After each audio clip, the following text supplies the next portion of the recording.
Welcome to our webinar on controlling illicit tobacco trade in Singapore, progress and challenges. To our viewers joining in our premiere on Tobacco Governance Facebook page, please feel free to share your insights and questions in the comment section, should you have any. We will try our best, the researcher and the secretariat, to reply directly to you. Today's research presentation is twofold. The first presentation will tackle the findings and policy insights from a research project examining Singapore's progress in controlling illicit tobacco trade in Singapore to explore its potential to accede to the WHO FCTC protocol to eliminate illicit trade in tobacco products. The second part of the presentation will tackle findings and policy insights from a case study on the public consultation for the standardized packaging measure and industry's use of illicit tobacco trade and tobacco taxation to oppose standardized packaging. To present, we have none other than Ms. Gianna Gayle Amul. Gayle currently serves as the Advisor and Chief Communications Officer at Research for Impact, a Singapore-based social enterprise. Prior to this, she was a research associate at the Lee Kuan Yew School of Public Policy of the National University of Singapore for 5 years, and senior analyst at the RSIS Center for Non-Traditional Security Studies at Nanyang Technological University in Singapore for 3 years. She is currently pursuing her PhD studies in global health at the University of Geneva's Institute of Global Health, and she holds a Master of Science in Asian Studies from S. Raharatman School of International Studies, Nanyang Technological University from 2012, and a BA in Political Science from the University of the Philippines from 2007. Her work focuses on commercial and political determinants of health, particularly alcohol and tobacco control in Southeast Asia. She is a research fellow at the Ateneo School of Government for the Advancing Tobacco Taxation in Southeast Asia project and is part of the Asia-Pacific Alcohol Policy Alliance and the Global Alcohol Policy Alliance. Friends and colleagues, let us all welcome Gianna Gayle Amul. Gayle? Thank you very much for the nice introduction. Let me share my screen now. First, let me go to the first paper on progress in controlling illicit tobacco trade in Singapore. It will be an overview of Singapore's policies to counter illicit tobacco trade vis-a-vis the WHO Framework Convention on Tobacco Control Protocol to eliminate illicit tobacco trade. So firstly, it is a description of the policy measures that have been implemented by Singapore to address evasion of its tobacco tax system through illicit tobacco trade vis-a-vis the protocol. As a background, here is a graph showing Singapore's annual average revenue from tobacco customs and excise duties from 2009 to 2018, which shows that Singapore's annual average revenue is at about 1 billion Singapore dollars or 730 million US dollars every year. And it also shows us that tobacco revenue from all these years are actually higher than any of the other revenue from liquor taxes, petroleum and compressed natural gas, as well as motor vehicles. In terms of legal tobacco trade, Singapore imports 78% of its cigarettes from China, Indonesia, Vietnam, Hong Kong, Germany, and the Philippines, at least in 2018. You can see here that there's several fluctuations where they get their cigarettes. But in terms of exports, so Singapore is a transshipment hub of tobacco. So it actually exports more than it imports or uses locally. So Singapore exported 88% of its cigarettes to Vietnam, Thailand, Malaysia, Australia, UAE, Hong Kong, Indonesia, and Cambodia. In terms of illicit tobacco trade, the main sources of illicit, mostly contraband cigarettes, are from Malaysia and Indonesia. And one of the key incentives identified from previous reporting or for previous estimates is that smuggling cigarettes into Singapore is because of the price difference between legal and cheaper illicit cigarettes. because Singapore has the costliest cigarettes in the region so far.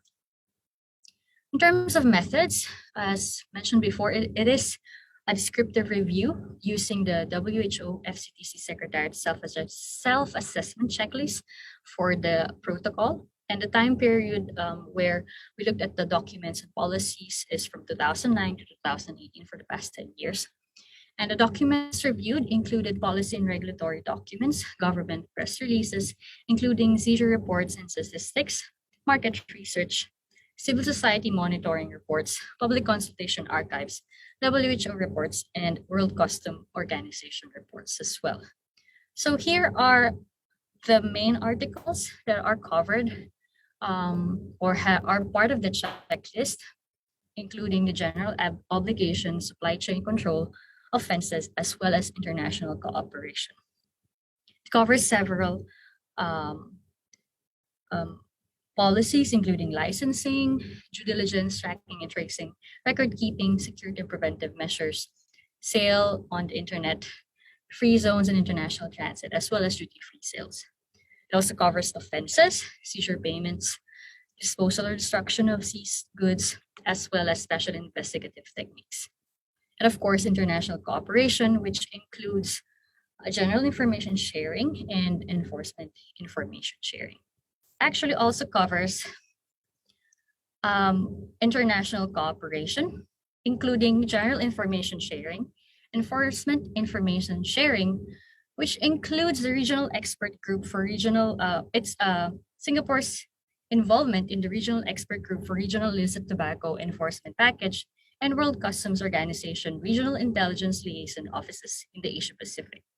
So for example, in September 2018, the Australian Border Force, acting on export notification from Singapore, actually intercepted one container that has departed from Singapore and found or seized 10.2 million pieces of cigarettes falsely declared to be instant noodles.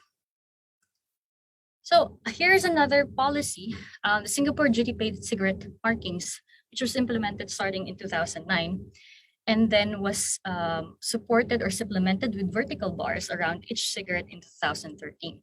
So these markings were developed to increase the effectiveness of Singapore Customs anti-contraband cigarette operations.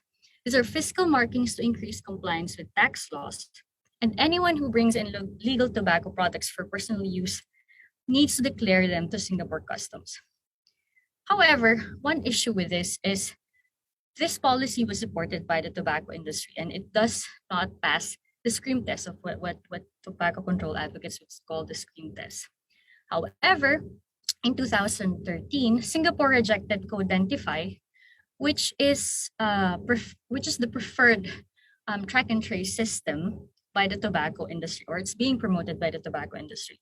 And Singapore decided that it will consider track and trace systems that are independent of the tobacco industry instead. Another policy that covers the protocol is the Free Trade Zones Act. So it covers supply chain control, including record keeping, regulation of manufacture and retail in free trade zones, particularly what happens within free zones and the international transit, as well as permit and control measures for international transit or transshipment.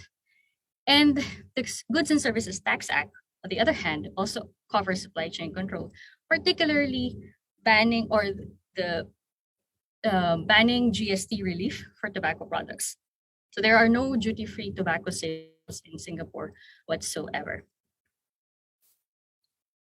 The Tobacco Act, in addition, covers the supply chain control aspects of the protocol, including licensing for import, wholesale, and retail of tobacco products, due diligence, as well as the ban on internet sale of tobacco products.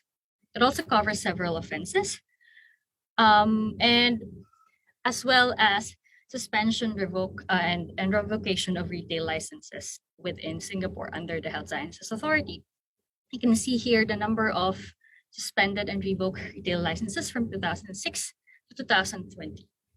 You can see the waves here showing the several points of policy implementation in Singapore, especially after 2009, after the SDPC was implemented, and after 2013, when the markings were implemented as well. In addition, the Regulation of Imports and Exports Act, vis-a-vis the protocol, covers general obligations, including protection of personal data of informers, supply chain control, including licensing as well, and permits for import, export, and transshipment within free zones and international transit. It also covers several offenses. I will not go into all the offenses that are covered by all these policies. You can see it from the working paper that you can access from the tobacco governance page or from the tobacco governance or the ATTSEA working paper series. So here are just some examples of implementation of enforcement in Singapore. So recent cases of offenses related to tax evasion and illicit tobacco trade would include fines and imprisonment for dealing with contraband, unlicensed warehouses, unlicensed sales, breach of permit conditions, false declarations in free trade, and as well as fining of a major tobacco company, including Japan Tobacco International, which was suspended, whose license and import and wholesale license was suspended and was fined $15,000 after advertising and distributing cigarettes at a music festival in 2016. Another instance is when declarations are false. So in 2019, it was a man was sentenced to a fine of $109,000 or more than 20 months of jail time over incorrect customs declarations after thousands of cartons of cigarettes and bottles of liquor were seized in his possession. So it is a responsibility, according to the Assistant Director General for Intelligence and Investigation of the Singapore Customs, that the responsibility of freight forwarders and declaring agents to exercise due diligence when making declarations on behalf of their customers. So just looking at the illicit tobacco trade estimates in Singapore, what we use here is a customs enforcement data. So the volume of seized cigarettes declined after 2009, after the SDPC enforcement, with the lowest volume seized in 2012, but increased slightly from 2013 to 2017, and then declined again in 2018. So this paper was actually written in 2009, so most of the data comes from before that. And then in terms of offenders, or those possessing illicit cigarettes, and those who are buying illicit cigarettes, and those who are peddling illicit cigarettes, there was a marked decrease in street demand for contraband cigarettes from 2013 to 2016, but with a slight increase from 2017 to 2018. And from 2009 to 2018, there was an average of 3 to 4 syndicates busted by the government every year. From 2009 to 2018, there were at least 37 contraband cigarette syndicates that were busted. And this also is reflected in independent estimates. For example, Euromonitor International, market research firm, also estimated that illicit tobacco trade in Singapore actually declined since 2009 after implementation of the SDPC. So you can see the sharp decline from 2009 onwards. I think I would like to highlight as well the several policies beyond the protocol, including public awareness campaigns that are implemented here in Singapore, including the annual anti-contraband cigarettes campaign, which informs the public of the criminal consequences of engaging in contraband cigarette activities. And this targets mainly the at least 1.4 million population of foreign workers in Singapore as of June 2019. There are several public reporting mechanisms for cigarette smuggling and illegal cigarette peddling activities, including the Singapore Customs Hotline, email and a tip-off module in the Customs at SG app. And this public awareness campaigns offers the government to highlight illicit tobacco trade not only as an economic issue, but also as a national security issue. and Singapore Customs' emphasis is that methods of smuggling contraband cigarettes can also be used to smuggle in weapons and explosives to launch terrorist attacks in Singapore. So this is our part of some of the materials that were used during these campaigns over the years. Just let's move on to the key policy gaps and opportunities to control illicit tobacco trade in Singapore. So one of the things that we're kind of missing in the policies is that there is no requirement, at least from us from writing from in 2019, that there is no requirement for information on intended use of market of sale or documentation and declaration of customers' criminal records or bank accounts to be used in business transactions for both importers and wholesalers, which is part of the due diligence aspect of the protocol. Another aspect is the tracking and tracing system. So while Singapore has the SDPC markings, they serve as markings on duty-paid cigarettes, so mainly for fiscal purposes. But in terms of tracking and tracing the cigarettes themselves or the packs, there is no track and trace system in place as of 2019. In addition, record keeping, there's also some opportunity to improve on record keeping. In terms of requirements for documents, there's still, at least in 2019, there was no requirement for documents with intended shipping routes and destination, expected dates of shipment arrival, or intended market or retail sale, as well as identity of transporters and importers for exports and transshipment. In addition, there is also opportunity to improve security and preventive measures if we follow the protocol, since there is still no reporting on cross-border cash transfers or payments. In addition, and I think this is one crucial thing for the Singapore government, is the policy on free zones and international transit, which covers prohibition on intermingling of tobacco products with non-tobacco products in a single container. Another is seizure payments, and finally, seizure payments where there's still lack of clarity whether taxes lost for smuggled goods or contraband are levied on producers, manufacturers, distributors, importers, or exporters. The policy only states that smugglers are fined, but the taxes lost it isn't clear whether they are carried on to or passed on to the producers or the importers or exporters. So this is the final slide for the first presentation. We intended to have a break after this. I need some air, but we can proceed to the second paper, which is actually about identifying challenges to controlling illicit tobacco trade in Singapore, and covers a qualitative analysis of stakeholder submissions to the 2018 public consultation on standardized packaging. So part of the objective and methods of this second paper is to examine the potential challenges from the tobacco industry to Singapore's implementation of standardized tobacco packaging in 2020. So this was written before it was implemented. So, and it involves systematic content analysis of documents submitted to the 2018 public consultation process that the Singapore's Ministry of Health conducted on its proposed plain packaging measures. And the policy process of the standardized packaging regulations in Singapore goes like this. There were two batches of consultations actually from February to March 2018 and June 2018.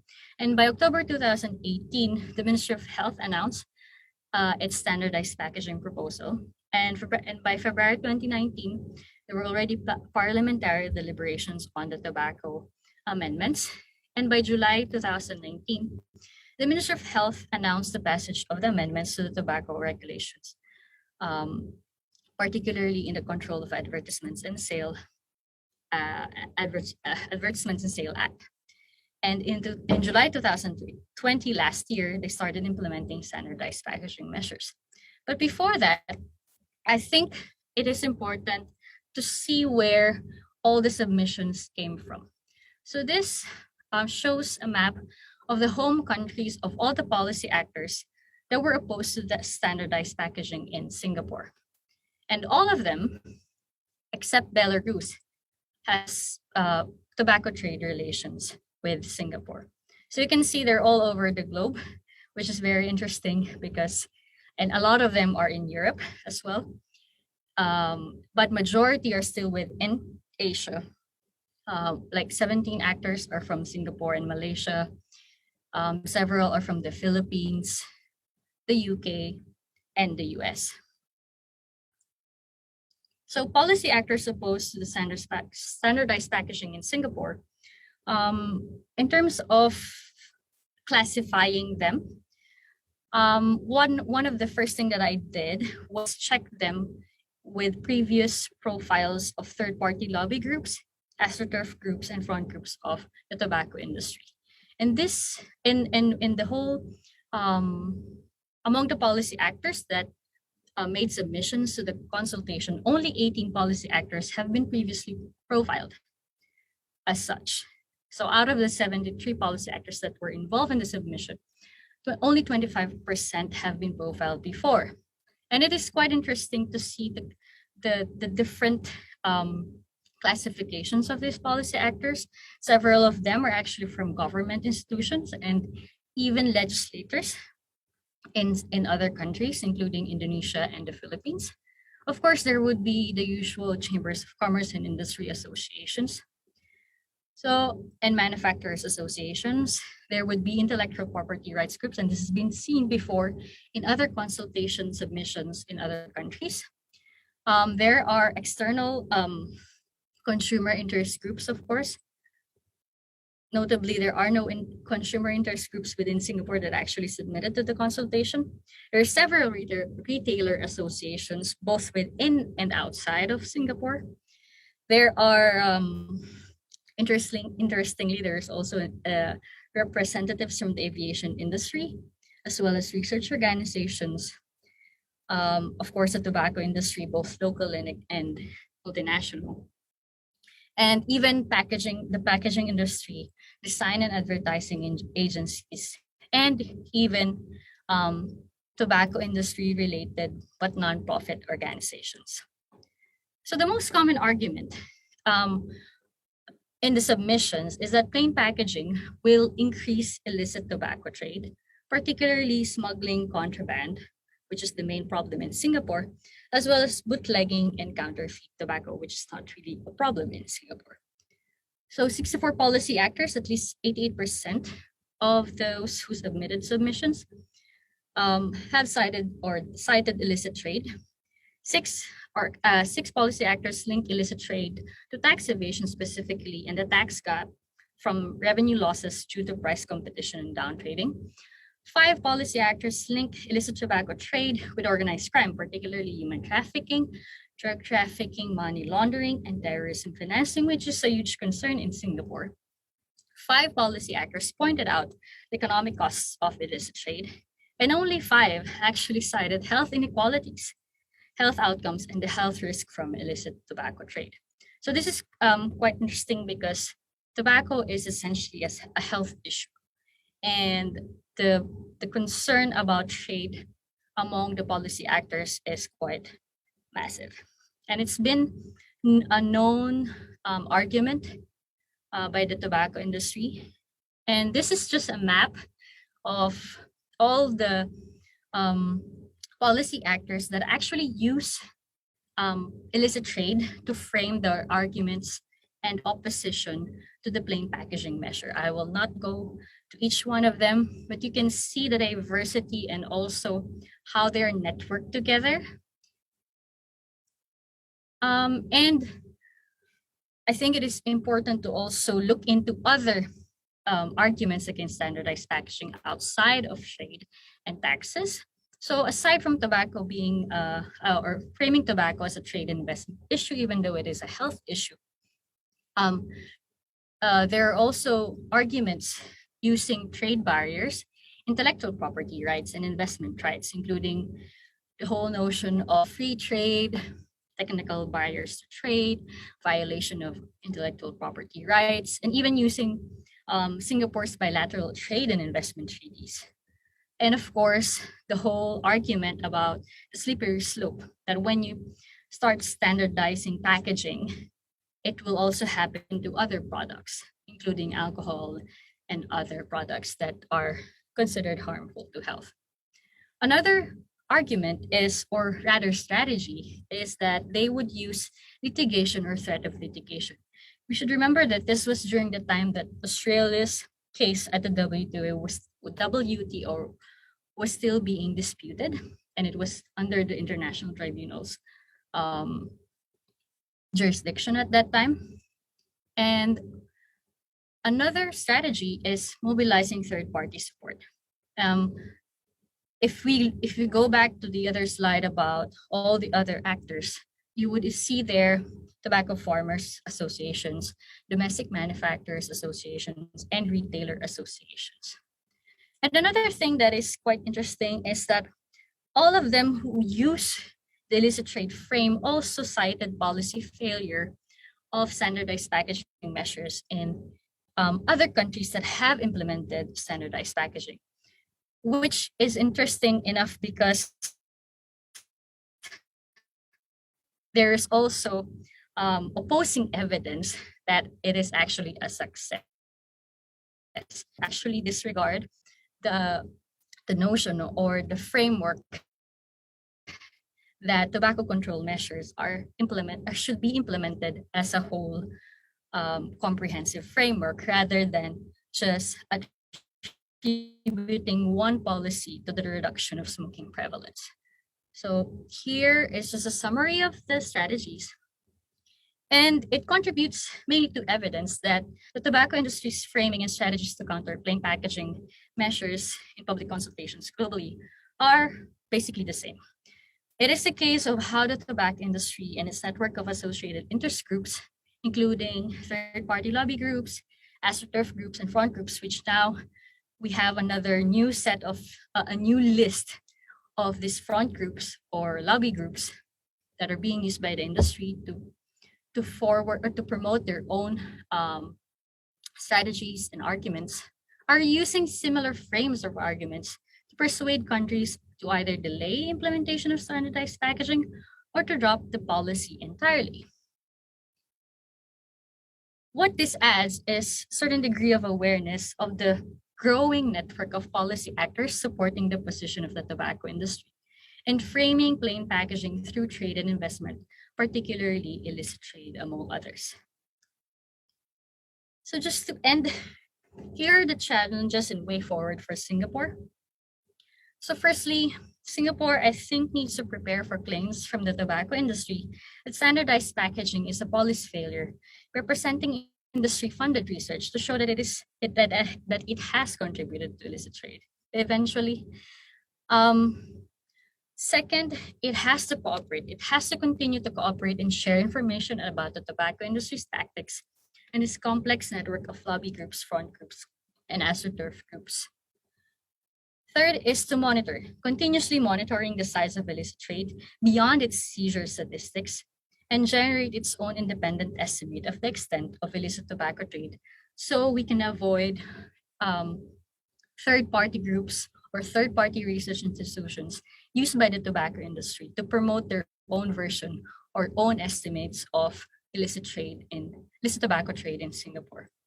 And fourth, Singapore needs to strictly enforce its current policies to control illicit tobacco trade, but at the same time, gradually consider implementing more provisions under the protocol, even if it does not eventually accede to the protocol. That's it for me. Thank you very much.